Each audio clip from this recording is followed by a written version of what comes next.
السلام عليكم بنات، كي دايرين؟ هانيين؟ كنتمنى انكم تكونوا بخير، دوزين نهاركم مزيان. اليوم مطبخ مروان كيقترح عليكم واحد الوصفه كتجي بنينه وخفيفه للفطور. غادي نديروا لي كيش. اولا غنبداو بالعجين، والحشوه كتبقى كل واحد على حسب الذوق ديالو. اليوم انا غنديرهم بالدجاج، شويه بالدجاج شويه بالكروفيت. ان بناتي عزيز عليهم الدجاج، راجلي عزيز عليه كروفيت. كنقسم كندير شويه هكا شويه هكا. نبداو على بركه الله. المقادير: عندنا العجين، عندنا 250 غرام ديال الطحين الابيض خاص بالحلويات، الدقيق الابيض الخاص بالحلويات، و125 غرام ديال الزبده، واصفر بيضه، واحد القبيصه ديال الملحه. غادي نبداو. درت الطحين، غادي نزيد عليه مليحه. غادي نصاوبو لاباط بغيزي. كنجيب لي كيش زوينين هشاش، وغنزيد هاد الزبده اللي عندنا. تكون بدرجه المطبخ باش يسهل عليك انك تخلطيها مع الدقيق. انك العجين كديريه غير هكا بصبعك، ما كتدلكيه، ما كتخلط جمعيه، ما والو.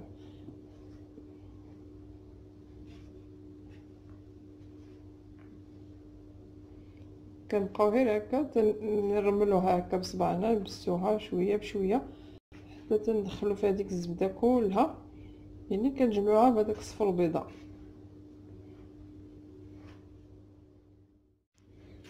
ها هي بعد ما العجين البنات، عفوا الزبده دخلت لينا في الطحين.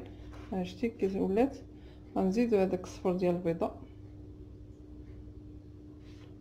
وغادي نجمعو الطحين ديالنا.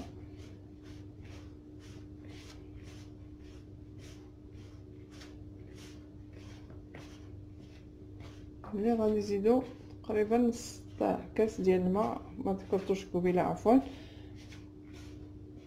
يا اما ديري بيضه كامله ولا نص صفر وتجمعي بالماء. غنزيد الماء عادي.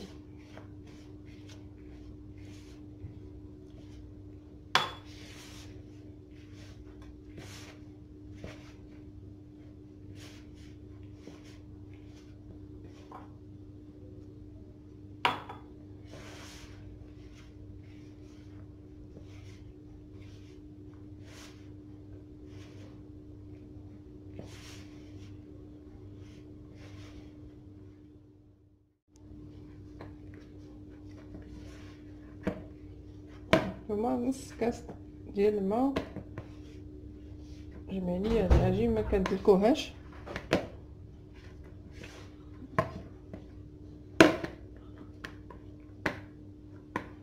كنجمعوها غير هكا، ما كندلكوهاش.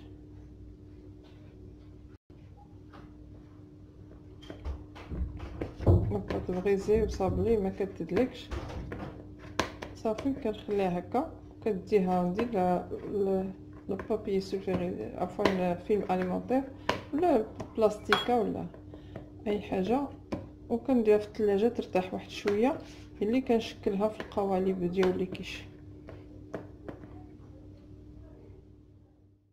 هانتوما البنات، من بعد ما ارتاحت العجينه هنا في الثلاجه واحد شويه، تقريبا نص ساعه، هي كتشد في راسها شويه. غادي نسرحتها باش نشكلها، ندير لها قوالب ديال الكيش. غنديرهم في هاد سميتو الطاوه ديال لي كاب كيك. غنشكلهم دابا، غتشوفوا الطريقه. كنسرح العجينه وكنطبعها.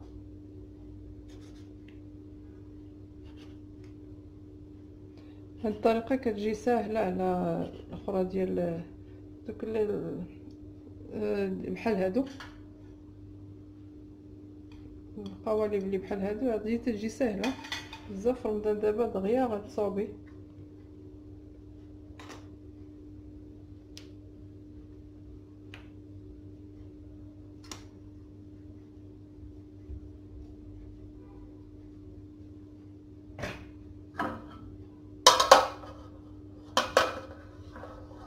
غناخدهم نديرو لهم هك، نسرحوهم باقي شويه، نشدو العجين الدائري الطابع اللي طبعنا ونلبسوه لهاد القوالب ديال الكب كيك. نديرو ليه هكا مزيان، نبركو عليه باش يشد لبلاصتو، باش ملي يدخل الفران ما يتحيدش. شتي الطريقه ساهله بسيطه وكيجي الكيش صغيور وزوين في الشكل ديالو.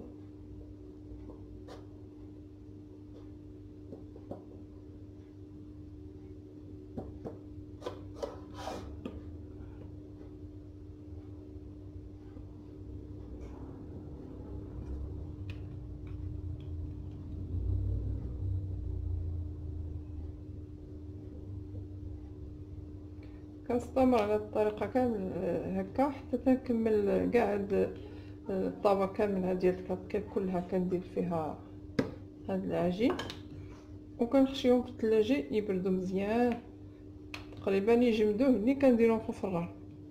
ما نخشيوش العجين ديال الكيش وهي ما بارداش، ما كتصدقش.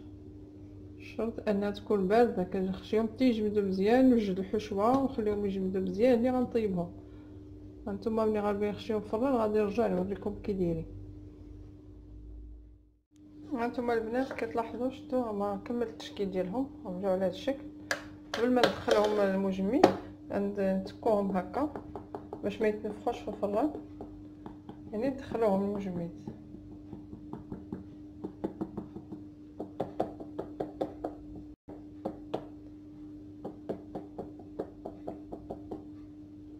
صافي كنتكوهم كاملين وندخلهم المجمد.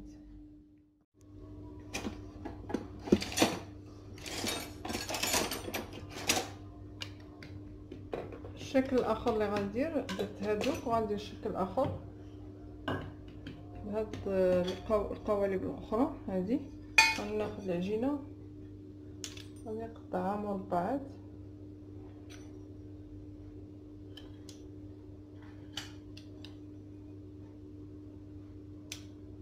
اللي غنشكلها. وناخذ دابا هذا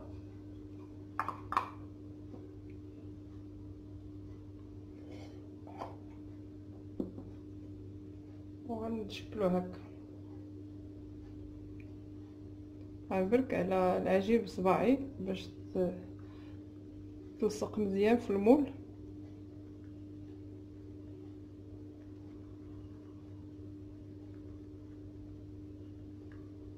هنا غنحيد الفائض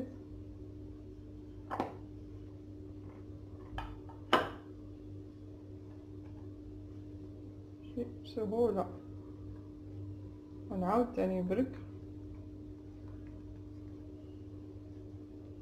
هكا هنا الجناب باش العجين تثبت لينا في المول.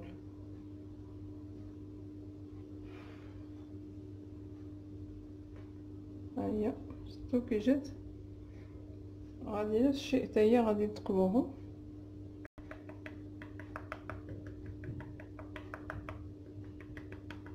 تقبو مزيان. السر ديال لي كيش ان تقبيو مزيان هكا وديرو في المجمد، طيبيهم جامدين باش يصدقوا كيجيو مزيانين. ما ترجع ليكش العجين وما يجيش المنظر ديال الكيش مزيان.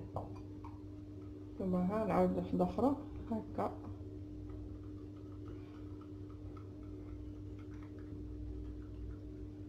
هاد الجناب هنايا خصو يلصق في المول. هاد العجينه هنا والوسط نديو باش العجين كترقق تولي رقيقه، وهاد الجناب كيلصقوا ويكون عندنا كيش ناجح 100%. نعاود نحيد ثاني الفائض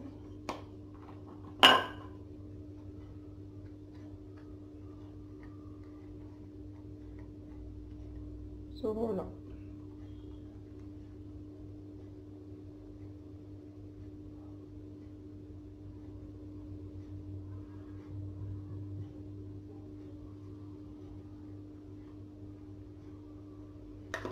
صافي غنستمر نكمل هاد شويه ديال العجينه اللي بقى. انا درت غير شويه اللي نستهلكوا واحد النهار، ونديرهم كلشي يجمدوا في الثلاجه اللي نديروه في الفران. هانتوما كتلاحظوا البنات بعد ما نجبدوا لينا لي كيش ديالنا، ها هما هاد الجوج هانتوما جامدين، هما جامدين غنديرهم في الطران.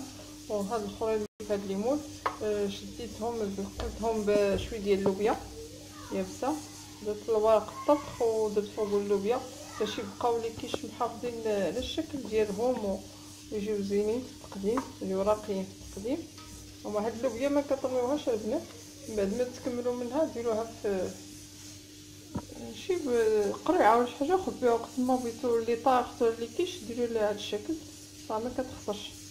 دابا غنديرهم في الفران مسخنه على درجه 160 درجه ونخليهم حتى يديروا نص طيبه ونجبدهم ملي ندير فيهم الحشوه ونرجعوهم نكملوا الطياب.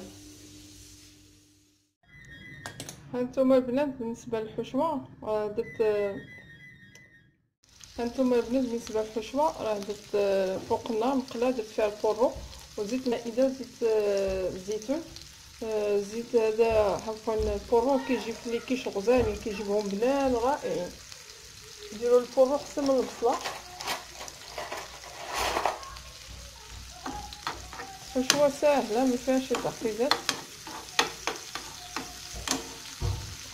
غادي نخليو هاد البورو حتى يطيح شويه يطيب، غنضيف عليه بعدا الملحه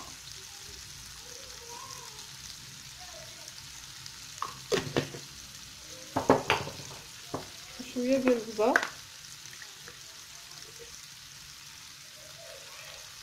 صافي. هادشي باش غادي نسمو، وغنزيد عليه شويه ديال الاعشاب موسمه ولكن باقي طيب باش تبقى اللذه ديالهم.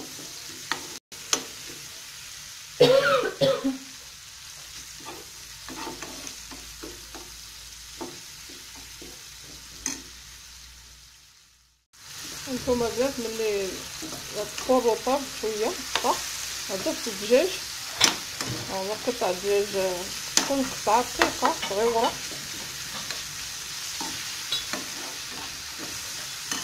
ودابا راني غنضيف الاعشاب الموسمه، ندير شويه تقريبا نص معلقه صغيره، هما اللي بغيو يسموا لنا هاد الكيش.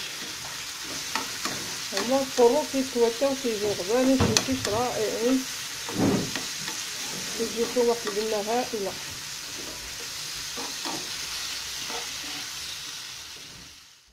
بالنسبه للخشوقه ديال الكروفيت نفس الشيء حتى هي، البورو درتيه نفس الشيء، الملحه والبزار والزيت والطاب زدت عليه الكروفيت وغنزيد عليه الاعشاب موسمه حتى هو صافي نفس الخشوه بحال هي عوض الدجاج درت الكروفيت كيجي بنين حتى هو هكا صافي. طنطفي عليه وغندير عليه شويه الربيع شويه المعدنوس من الفوق حتى هو موجود صافي.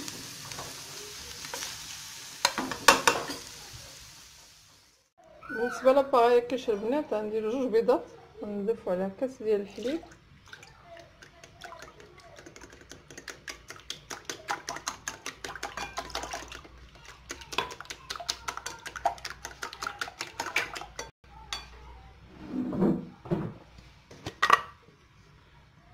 الملحه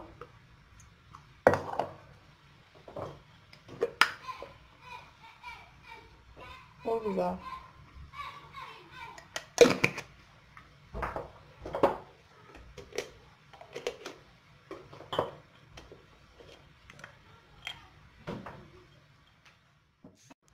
شويه ديال الكوزه، قلنا ملحه والبزار وشويه ديال الكوزه ماشي بزاف، غنزيدو شويه ديال جبن محكوك، غنزيد شويه ديال الشيدر ها هو وشويه ديال الادام ونخلي الاخر باش نزين من الفوق.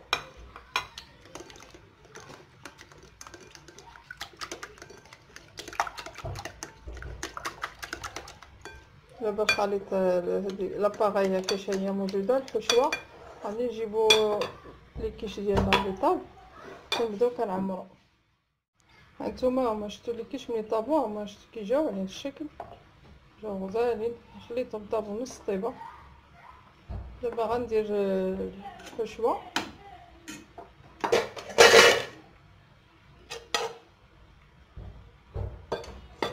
شويه ديال الحشوه.